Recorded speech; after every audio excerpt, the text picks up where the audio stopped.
right, so I have RU with me, who has come in for weight loss in our office. And we check the metabolic syndrome with different blood work and also with a specialized computer study. And I was discussing with her, and I thought that I shared with all of you so that you could understand the intensity of the problem here and try to resolve it.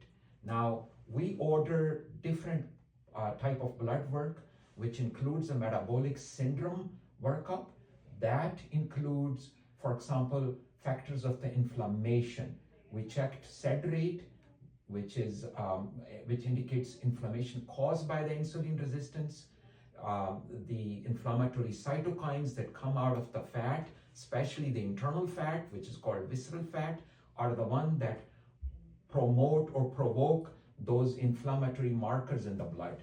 And for example, in her case, homocysteine is high, the SED rate is high, and another marker that creates further insulin resistance, and that's called uric acid, which is a waste byproduct of majority fructose, is also high.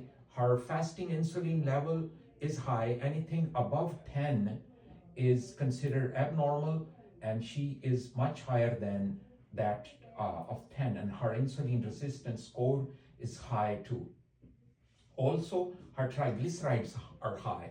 When you make triglycerides, they are coming out of the glucose combining with 3 glycerol combining with 3 free fatty acids. So you do not form triglycerides without having extra glucose that's circulating in your food. So make sure that your carbohydrate intake is minimum and you follow strictly the diet and fasting, and sleep good 7 hours. If you don't, like you said, you don't sleep, that is an impediment because your body thinks that you are in crisis and releases cortisol, which causes all of it compounded further.